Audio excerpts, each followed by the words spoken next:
Бүгүн Каракулжа районунун Борбордук Ош 3000 базарында райондук өзгөчө кырдаалдар министрлигинин башчысы Абазбек Болтоев тарабынан өрт коопсуздугун алдын алуу максатында иш-чара болуп өттү. Улан мырза, айтсаңыз бүгүнкү иш-чара боюнча. Ушул биздин негизги биринчи максатыбыз өрттү болдурбоо жана алдын алуу. Ошонун негизинде атайын пландын негизинде Ош 3000 базарында Каракулжа райондук атайын өрт тактикалык машыгуу жүргүзүп жатабыз. Бунун максаты ушул өрт кырсыгы катталып калса ушул мына өзүңүздөр көрүп турасыздар. Базардын кире бериштери тар, талапка жооп бербейт. Ушул нерселер өзүнүн деңгээлинде болсо, бизге да өрттү өчүрүү кыйла жеңил болмок. Ошон үчүн биз ошол өз калыбына келтирели деген максатта көздөгөн чекитке жетүү үчүн ушул машыгууну өтүп жатабыз. Өткөрүп жатасыздар. Бул машыгуулар канча өткөрүлүп жатат? Жыл башынан бери районубузда бул экинчи жолку машыгуубуз. Биринчи машыгуубузду биз Шарп Жээнбеков атындагы интернат лицейинде өткөзгөнбүз кече апрель айында. Бул экинчи машыгуубуз. Ошол мурунку интернат лицейинде өткөрүлгөн иш-чарада өз максатына жетти деп айта аласызбы? Өз максатына жетти деп ал жерде эле айта албайм. Ал жерде деле негизинен бизде азыр шарт бизде суу көлмөсү негизинен. Суу көлмө мына базарыбыздын өзүндө деле ушул жерде суу көлмө болуш керек. Бул жерде суу көлмө жок. Биз суу тартырыш үчүн эгер чын эле өрт кырсыгы катталып калса 5-6 чакырым аралыктан тиги Каракулжа дайрасынан суу тартырып келишке туура келет. Анан кийин ошол базардагы Кудай сактасын, өрт чыгып кеткен учурда канча мүнөттө келесиздер? Эми өрт чыгып кеткен учурда бизге ушундай өрт жөнүндө маалымат түшкөндө 2 минуттан ичинде биздин атайын даярдыкта турган күчүрмөндүүлүктө турган өздүк курамыбыз 2 минуттан ичинде бизден чыгып кетет. Ал эми болжогон жерге автоунаабыз саатына 60-70 чакырым ылдамдыкта гана жүрө алат. Ошол көздөгөн жерине жетип барат, Убагында жетебиз. Бул жерде азыр чын эле өрт кырсыгы катталган болсо, муну өзүңүздөр деле көрүп турбайсыздар. Атайын имараттарга курулмалар. Соодагерлер өздөрүнчө кошумча курулмаларды коюп алышкан. Буларга талап жооп бербейт. Биздин автоунаа келген учурда, мына көрүп турасыздар, өзүнүн курулмасы болсо, автоунаабыз батмак да. Кошумча курулмаларды чыгарып алышкан булар. Талапка жооп бербейт автоунаалар, ушулар бизге тоскоол болот. Соодагерлерди башка жака жайгаштырса болот да. Эми бизге жол ачып берип ушул мыйзам түрүндө бар жок. Могул жер, например, автобекетке карайт экен. Ушуларды баарын Ош 3000 базарына кирип, жакшына контейнерлерди, местолорду коюп, талапка ылайыктуу кылып берсе болмок. Берсе сиздерге да шарт түзүлмөк. Мына базар 3000 ачылгандан баштап туура эмес ачылган. Себеби ошол базарды башка жактан ооз чыгарып, ошол базарга кире тургандар дагы өздөрүнүн машинасы менен ошол жактан киришке келет. Бу жерден автосынча, биз автосынча деп коет да. Автосынчадан кирип атканда ушул бизге эч нерсе төлөбөй келип аткан такситерге ушул базарга келип аткан жүк ташып аткан унаалар тоскоол кылып атат. Себеби Ош 3000 ушул автосынчанын ичинде жайланышкан да, ооз жайланышкан. Ошол мурда башка жакта ооз ачылса болот болчу. Ал эми азыркы мезгилде каяка барасың десең, мен базарга киришим керек дейт дагы 4-5 машина катарынан туруп алат дагы биздин келген такситерге автоунаа менен ташыган такситерге тоскоолдук жаратууда. Ошон үчүн биз максатыңыз эмне айтсаңыз? Максатыбыз ушул жерди адам өтө турган эле кылып, башка машина кирип товарын алып келе турган болсо, башка жактан ооз ачып берсе деген оюбуз бар да.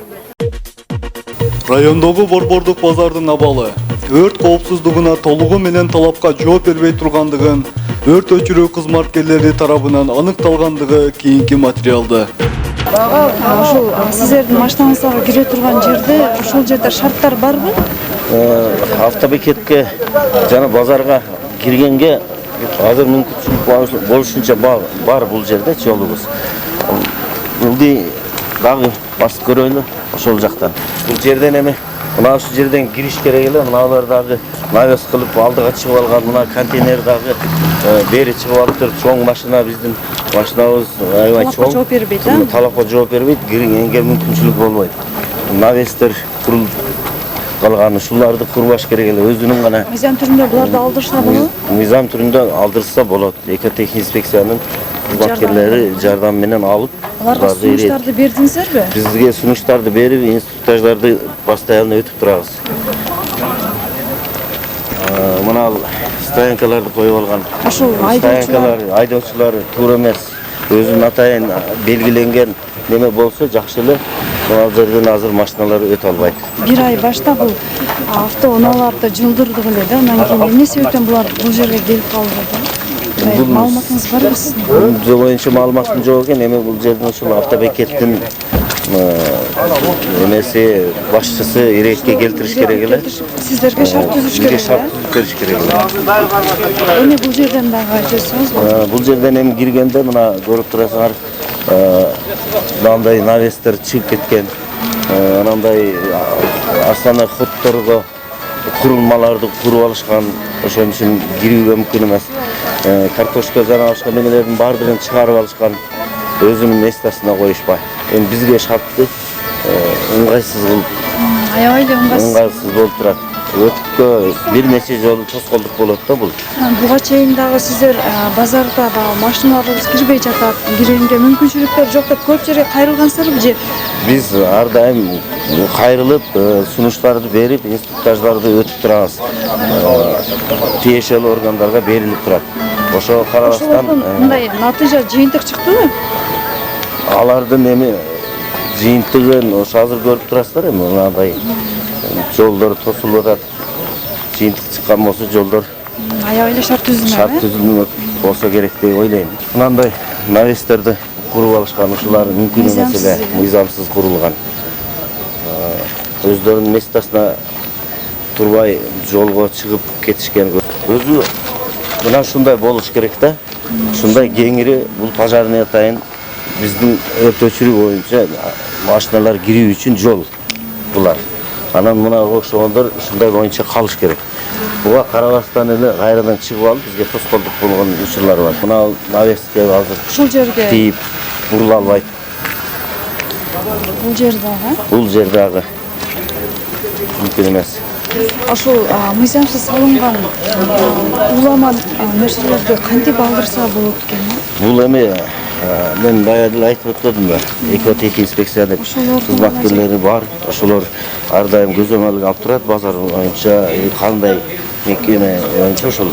Булар дагы мыйзамсыз да эми? Булар деле мыйзамсыз. Ушул код жакшы мына тиги көрүп турасыздар. Ошол жактардан ушул биздин атайын пожарный жолубуз да. Шундан айланып өтүп чыгып кетишибиз керек эле. Азыр чыкканга мүмкүнчүлүк жок. Азыр эми мүмкүнчүлүк жок. Азыр эми атайын неме машыгып өткөрүп атабыз. Көрөсүздөр. Машинабыз кайсы жерге келип такалып өтпөй калганын. Баамдайсыздар. Азыр атайын мындай неме койдук. Ушуну неме машыгуу боюнча өрттөп туруп ушулга келип өчүрө алабызбы? Же максатында келип кире алабызбы ушул жерге? Кире албайбызбы? Ошол машыгуу өтүп жатат. Кошумча эшик бул жак. Бул план боюнча бул мындайдан айланып чыгып кетиш керек мына. Айланып чыгыш керек. Чыгып кетиш керек. Ошого басып берели. Бул жак менен кириш керек. Негизги бул жак менен кириш керек. Бул жак менен чыгыш. Мына контейнер алыныш керек. Бул будка. Мына навестер алыныш керек мына. Бул жерден өтө албайт. Маселен бул жерлер алыныш керек экен. Бул жер мыйзамсыз чыгып кеткен бардыгы. Ушундайна ушул мына биздин атайын автоунаалар жүрүүчү жолубуз. Жолго бул мындай курулмалар курулуп, ушундайнан айланып өтүп чыгып кетишибиз керек. Тоскоолдук кылып турат. Бул жерден айланып, бул жактан чыгыш керек. Кайрадан ошол жолубуз менен чыгып кетишибиз керек. Бул кошумча эшик. Мына курулмалар дагы куруп алган. Бул жакка мына автоунаалардан бери киргизип алат экен. аябай эле начарлап кетти базар. Начарлап кеткен, анандай темирден немелерди куруп, бактарактар өсүп кеткен. Бул жактан атайын кайрадан чыгып кетиш керек.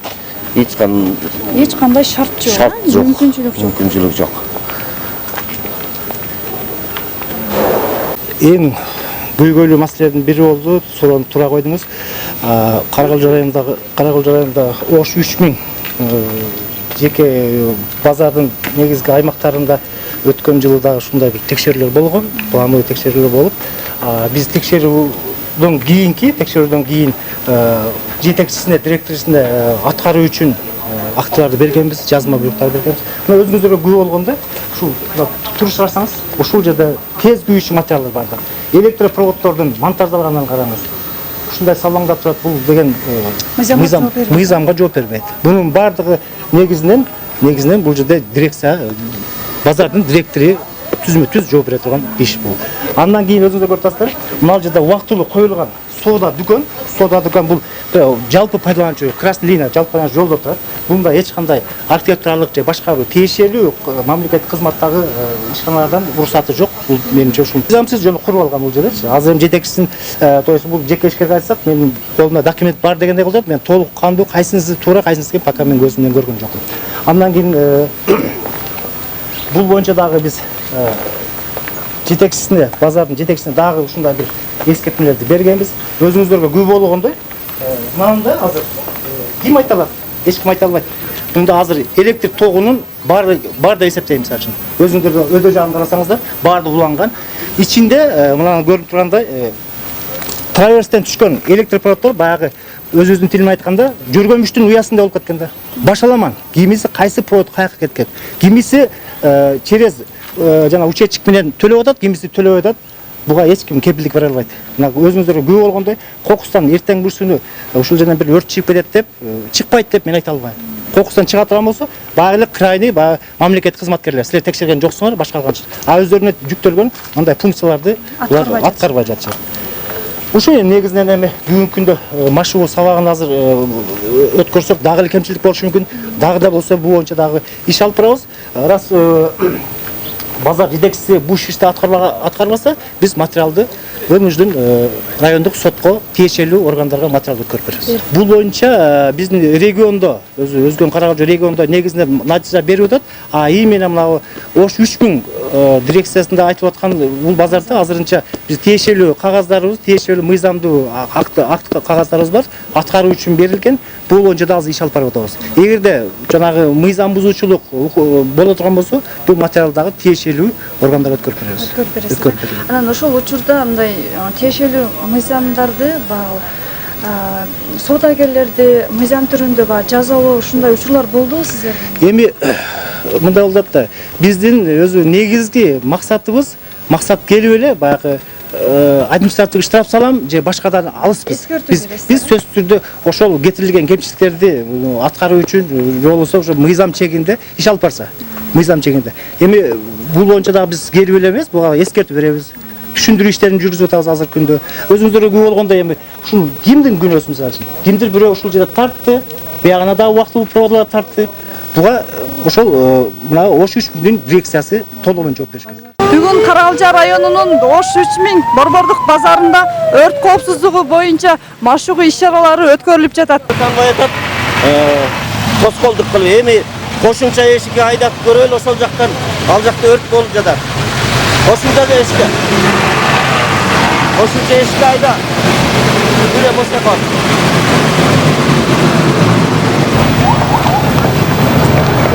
Жактайм, Мына жакта.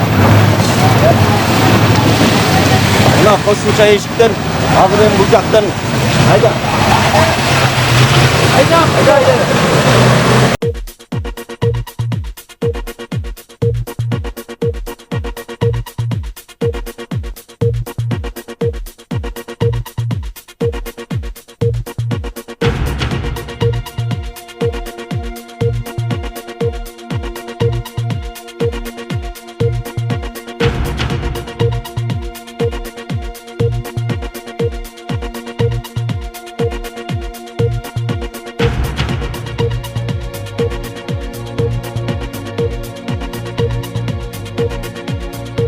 bir neçe vaqt talap qildi, gördünüz. Жолдар тоскоолдугуна байланыштуу. Эми бүтүп өрттү өчүрдүк. Ушундай тоскоолдуктар болуп жатат. Өзүңүздөрдүн көргөн максатыңыздарга жеттиңиздерби? Азыр жеттик деп айта албайбыз. Себеби бир нече жолу машина биринчи кошумча эшиктен кире албай калды, көрдүңүз. Экинчи кошумча эшиктен келип, ошондо дагы машинабыз кире албай, ары жол автобекет жакта калды. Ош 3000 базарга кире алган жок.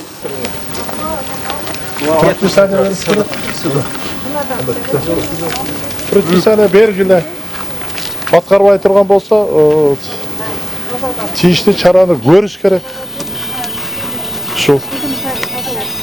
Ош 3000ге негизинен текшерүү болгон, колдорунда акты бар, жазма эскертүүлөр бар. Азыркы күндө бул киши менен азыр повторно акт түзүлөт, административный чара колдонот. Аткарбагандыгы үчүн материалдар дагы контролдойбуз. Эгер аткарбай аткан болсо, сот органдарына өткөрүп беребиз. Эми чөтө бизде өтө эле чозулуп кетип атат да. Чозулуп кетип атат. Анан эртең эмисар үчүн мыналарды баягындай силердин предписаниеге ылайык кылып аткаруучу мыналар болуш керек. Анан кокус Кудай сактасын, мына күйүп кетип, эртең өтө албай.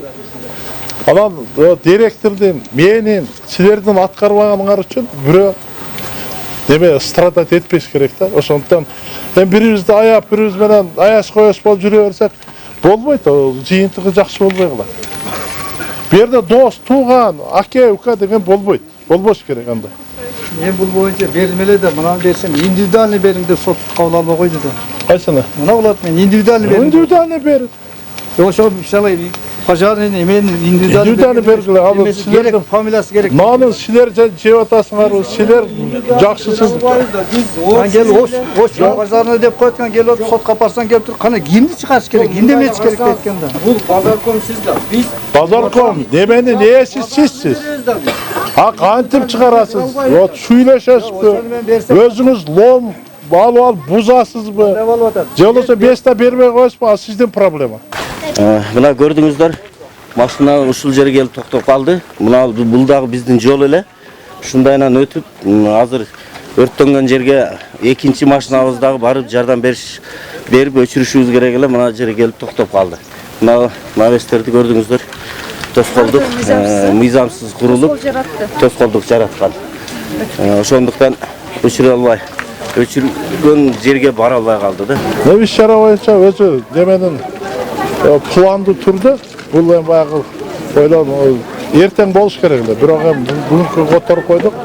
Мына бүт мектептерде баягы немеде Кемеровдо болбоду. Бизде да болуп атат ошондой да баягы адамдын Өрт коопсуздугун алдын алуу максатында. Алдын алуу. Анан кийин ошону немелерди дагы кемчиликтер жоюу боюнча да. Анан кийин машыгуу болуп атат да. Бул баягы биринчиден алдын ала, анан машыгуу. Баягы мисалы үчүн мектепте же болбосо базарда же оюн зоок болгон клубтарда, немелерде, мекеме уюмдарда болуп калса, эл каягынан чыгат. Каякка топтолуш керек. Кимдин аткарат, электр кимдин аткарат ошо. Жок, эми ошого машыктырып, даярлап, вот анан бир жолу баягы кетирип аткан кемчиликтерди параллельно жоюш боюнча иш болуп атат да. Эң негизгиси ошол. Тез жардам бөлүмүнө фельдшер болуп иштейм. Биз да бул жерге баягы көп болгон үчүн келдик эле. Бул жерде чындыгында элдердин немеси мындай немерак болуш керек да, түшүнүгүчү. Мына жолдорду машина өтө турган жолдорду кеңири коюш керек, чекеракка туруш керек. Анан чындыгында бул кырсык каяктан келгенин ким билет неме болуп. Кашкабактын ортосунда да. Ошондо элдер мындай кеңири немеде болсо деп ойлойм да, чындыгындачы. Машина келгенде тезирээк кирип немесе бизге деле чындыгында баягы неметкенде алып чыкканда неме кылганда жол кеңирээк болсо ошо жакшы да. Канчалык тез немесек ошончолук элге жакшы. Тезирээк жардам беребиз. Мен Кудайберди Абдурахман. Ушул жерде автобекеттин диспетчери болуп иштейм. Канча жылдан бери иштейсиз? 2 жылдан бери иштейм ошондо. Ооба. Ишиңизде кандай жаңылыктар болуп атат? Эми жаңылыктар мына өзүңүздөр көрүп атасыздар. Бүгүнкү жанагы өрт коопсуздугу боюнча келди, жакшы бардыгы, анын немеси жок. Айдоочуларда эч кандай немеси жок, арыз муң жок. Бардык өзүнүн жайында келет, кетишет. Мен ошолорго путевка берип дегендей ушундай кызматым ошол менин.